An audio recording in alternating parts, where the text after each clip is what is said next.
In the 13th century, an invincible nightmare descended upon the world. A force that had incinerated Baghdad, wiped the caliphate off the map, and stood upon the threshold of Egypt. The Mongols. And who was the hero who became the first in history to deal them a crushing defeat? Who smashed their invincible army and saved Islam? You would not call him a king born in the purple. Standing before us is a slave. A blue-eyed boy from the Cuman steppes, sold at a market in Syria. He was bought like an object for an army of warrior slaves. His name was Baibars, and 10 years before he saved the world from the Mongols, this very slave emerged as the dark genius who annihilated the army of the saintly King Louis IX. Today you will learn how a slave boy, resold 3 times due to a defect, a white cataract on one eye, became an elite Mamluk warrior. We will show you the catastrophe at Mansurah through his eyes, exactly how he planned the trap into which Louis's brother charged like a bull. Ain Jalut, how he turned the Mongols' own tactics against them and smashed their unconquerable army. And how, upon returning with victory, he personally killed the Sultan on a hunt and seized the throne of Egypt. This is not a story about faith like that of Louis, nor is it about chivalry like that of Saladin. This is a story about vengeance. Baibars walked the path of a slave who hated all his masters. First, he killed the sultans who owned him. Then he swore to destroy the Crusaders, whom he had despised since the day of Louis's captivity. We have seen the idealist who prayed for victory. Now we will see the predator who believed only in steel. This is the story of Baibars, the slave who became sultan, stopped the Mongols, and doomed the Crusades. February 1250. The army of Saint Louis IX is encamped by the canal before the city of Mansurah. They are intoxicated by their easy victory at Damietta. They are certain that God is leading them. They do not know that a new enemy awaits them. Not the old Ayyubid army, but elite regiments of warrior slaves, the Mamluks. And they do not know that these ranks are led by a genius of their own, a general named Baibars. Baibars is a slave from the Cuman steppes. He was bought at a market. He knows what cruelty is, and he sees the Crusaders not as holy pilgrims, but as arrogant, predictable fools. He watches the king's brother, Robert of Artois, seeing his vanity and his eagerness for battle. And Baibars builds his trap not on strength, but on psychology. He knows that Robert will not wait. When the Franks find a ford, Baibars orders an Egyptian detachment to show itself and immediately feign a retreat into the city. Previously, we watched as Robert of Artois, in violation of Louis's orders, rushed into pursuit. He sees glory. He bursts through the open gates of Mansurah, and Baibars snaps the trap shut. Mamluks do not fight in the open field here. They are masters of urban guerrilla warfare. They block the narrow streets. They rain logs and stones down from the roofs. They attack from every alleyway. The vanguard of the French army, the Templars, the Hospitallers, and the entire elite of chivalry finds itself in a stone kill box. The skirmish did not become a battle. It turned into a massacre. Robert of Artois fell in the fighting. While Louis IX stood in horror on the opposite bank, the slave warrior Baibars had just decapitated his army. And then he led his Mamluks in a counterattack on the king's camp, cutting him off from his fleet. Baibars didn't just win. He lured them into a trap, cut them off from food, waited for dysentery to do his work, and took the saintly king himself prisoner. Who exactly is Baibars? He was neither Egyptian nor Arab. Born in 1223 in the Kuman steppes north of the Black Sea, this warrior came from the Kipchaks, a representative of a proud, nomadic people. And then, when he was about 14 years old, his world was obliterated. The Mongols. They invaded the steppes, and the Kipchak people were scattered. Baibars, like thousands of others, was captured and sold into slavery. And here his humiliation only began. He was brought to a slave market in Sivas. Standing out with his tall stature and strength, he possessed piercing blue eyes. But he had a defect. On one eye there was a leucoma, a white cataract. The first buyer, having inspected him, returned him to the merchant as damaged goods. Now, let us understand the psychology of this man. He is a born warrior. His people have been exterminated. He is sold like cattle, and then he is returned like an object with a defect. His entire life, his entire career, it will be vengeance. Vengeance for this humiliation. He will prove to the whole world that he is not defective.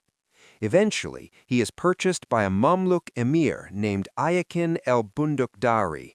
Later, the emir falls into disgrace, and his property, including Baibars, is confiscated by the Sultan of Egypt, As-Salih Ayyub. Baibars enters the elite, the Bahri regiment. These were the best of the best, the Sultan's personal guard. Here, his defect no longer mattered, only his skills played a role, and he was considered a genius. He grew into a natural-born leader.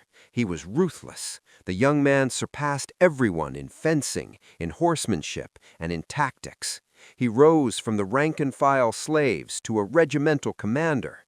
And when St. Louis landed in Egypt in 1250, he did not merely face an army. He faced this man. He faced Baibars, a slave who had turned 27 and who had already survived the extermination of his people, slavery, and humiliation. And this defective slave had just trapped the most saintly king in the world. The year is 1250. The slave general Baibars holds the king of France in his hands. The Mamluks are the masters of Egypt, but they are still slaves.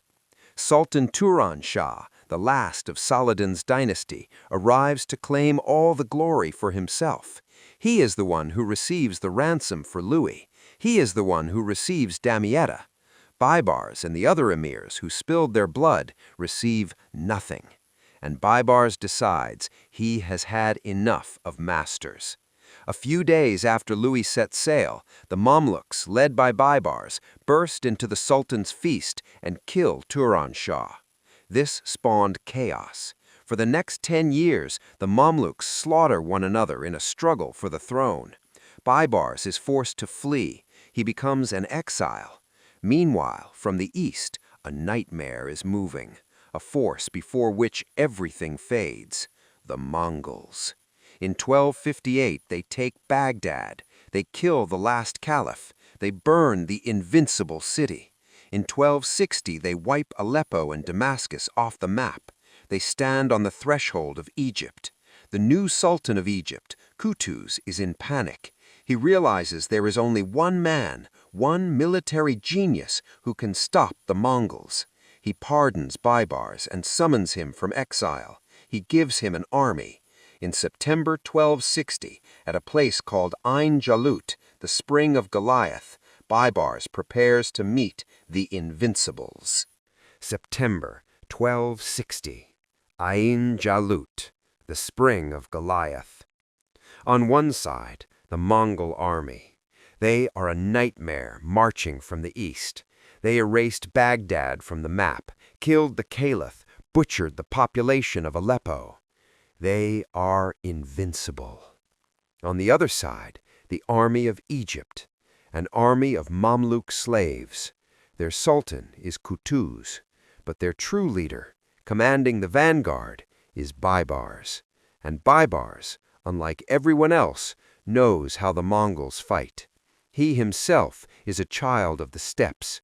He's familiar with their tactics, the feigned retreat to lure the enemy into a trap, and he decides to use their own weapon against them. Sultan Qutuz hides with the main army in the hills, while Baibars, with a small elite detachment, rides out to meet the Mongols. He engages in battle, and then he runs. The Mongol commander, Kitbuka, sees this and makes the only mistake of his life. He sees the defective slave, whom he had already beaten in Syria, and he sees a coward. He orders the entire army to pursue him. Baibars baits them. He drags them along, mile after mile, straight into the valley, straight into the jaws of the trap where Qutuz is hiding. When the entire Mongol army is inside the kettle, Qutuz gives the signal. The Mamluks attack from 3 sides. It was a slaughter. For the first time in history, the invincible Mongol army was trapped, stopped, and completely annihilated. Baibars, the slave from the steppes, has just saved Islam. He saved civilization. He became the greatest hero of his time. Baibars is the savior. He is the hero of Ain Jalut. He returns to Egypt, awaiting his reward. He asked Sultan Qutuz for the one thing he was promised, the governorship of Aleppo. And Qutuz, his master, who sat in the hills while Baibars risked everything, refuses. He does not trust Baibars. He fears him. He sees in him not a savior, but that same dangerous, defective slave. And in that moment, Baibars realizes he can save the world, he can defeat the Mongols, but to Qutuz, he will forever remain an object. He felt that same humiliation again, just as he had at the slave market. He decided that he has had enough of masters. On October 23, 1260, on the victorious march back to Cairo, Sultan Qutuz organizes a hare hunt. Baibars and other Mamluk emirs surround him. Baibars approaches the Sultan, allegedly to ask for something, and grabs him by the hand. That was the signal. The Mamluks pounce on Qutuz. Baibars himself, according to one version, delivers the killing blow, piercing the Sultan with his sword. He killed the last man who called himself his master. He did not enter Cairo as a victorious general. He appeared before the capital as the new Sultan. The slave sat upon the throne. He had 2 goals: to take revenge on the Mongols and to wipe the Crusaders off the face of the earth. The first he had accomplished. It was time to begin the second. So, Sultan Baibars, the slave, has taken the throne, and he immediately begins his main war. Not against the Mongols, he has already stopped them. He begins a war against the Crusaders. But this campaign was nothing like the campaigns of Saladin. Saladin was a knight. He concluded truces, he spared cities, he released prisoners for ransom. Baibars appeared to the world as an avenger. He remained the slave who despised his enemies. He did not want to defeat them. He wanted to erase them. He did not attack Jerusalem. He began methodically, castle by castle, excising the Crusaders like a cancerous tumor. He was considered a genius of siege warfare. Baibars was the first to use artillery on an industrial scale. He created the Barid, the fastest postal service in the world, a system of espionage where his messengers on camels and horses delivered reports to him faster than the Crusaders could call for help. Baibars took impregnable castles. In 1265, he took Arsuf. In 1266, Safed. And in 1268, he approached Antioch. Antioch, one of the greatest and most ancient cities of the Crusaders, the cradle of their first crusade. Baibars took it in 4 days, and what he did horrified even Muslim chroniclers. This was not a surrender, this was an execution. He ordered the gates locked, and he orchestrated a massacre. 17,000 people were killed. 100,000 were sold into slavery. The city, which had stood for 1,000 years, was burned to the ground. Baibars personally wrote a letter to the ruler of Antioch, who had fled. "It is a pity you did not see your knights killed, your palaces looted, and your ladies sold piecemeal." This was a message. The era of Saladin was over. There would be no mercy. In 1271, he took Krak de Chevaliers, the most impregnable castle in the world. He could not take it by storm. And so, this master of deception forged a letter from the commander in Acre, ordering the garrison to surrender. They surrendered. He knew no pity. He was brilliant. He was invincible. Baibars is at the top of the world. He is the man who did the impossible. He stopped the Mongols. He destroyed St. Louis. He burned Antioch and took Krak de Chevaliers. He killed his own sultan and built an empire of slaves that was stronger than any dynasty. He represented the absolute predator, a master of war, of intrigue and assassination. He survived everything. He survived captivity. He survived betrayal. He survived Mongols and Crusaders. He was certain he would die in his bed as the greatest sultan in history. But he possessed one fatal weakness. A slave who killed his master to take the throne can never trust his own slaves. Baibars, the master of intrigue, was surrounded by enemies he himself had created. He became paranoid. He saw poison in every cup and a dagger in every shadow. He trusted only himself. And this paranoia, which had kept him alive for so long, would, in the end, be his undoing. July 127. Damascus. Baibars has just returned from another triumphant campaign in Anatolia. He decides it is time to eliminate yet another rival, an Ayyubid emir, the ruler of Hama, who seems too influential to him. But he will not use a sword. That is messy. That creates martyrs. He uses his favorite instrument, one he has honed over 17 years of rule: poison. He invites the emir to a feast. He prepares a cup of poisoned kumis, fermented mare's milk, the drink of his native steppes, for him. But something goes wrong. Historians still argue about what happened in the chaos of that feast. Perhaps the emir, suspecting something, refused to drink, and Baibars, in order not to give himself away, was forced to drink the cup himself, hoping for an antidote. Perhaps the cups were simply mixed up. But the most ironic and cruel version states, Sultan Baibars, the savior of Islam, the genius of deception and master of intrigue, accidentally drank the very poison he had prepared with such care for another. He did not die in battle. He died in agony in his palace in Damascus 13 days later. His paranoia did not save him. He fell victim to the only man he could not outsmart: himself. Baibars. He was not a saint like Louis. He was not a knight like Saladin. He appeared to the world as an Avenger, a slave who took revenge on the world for his humiliation. And he won. He stopped the Mongols when no one else could. He saved Islamic civilization. He founded the Mamluk Sultanate, an empire of slaves that would rule Egypt for the next 250 years. But for the Crusaders, he became the hammer. Saladin left them the coast. Richard made peace with them.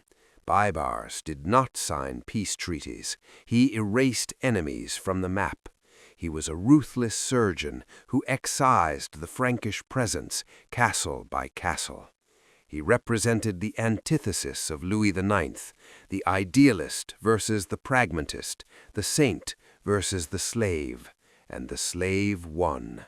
Baibars proved that in the 13th century, in the era of Mongols and ruthless tactics, pure faith is suicide. Only he survives who, like him, strikes first, strikes without mercy, and is ready to kill his own sultan to take his place. Baibars and Louis were titans at the end of an era. But what happened in the period between the death of Saladin and this catastrophe? Was there a chance to save the kingdom? In the next episode, we will return to the times of the Fifth Crusade to tell the story of a man who was king of Jerusalem, but lost everything due to a single mistake. This will be the story of Jean de Brienne, the king without a kingdom. If you enjoyed this story about the most ruthless sultan of the era, please support us with a like and subscribe to the channel. Let us know in the comments, who do you think was the more brilliant tactician, Baibars or Saladin? Thanks for watching.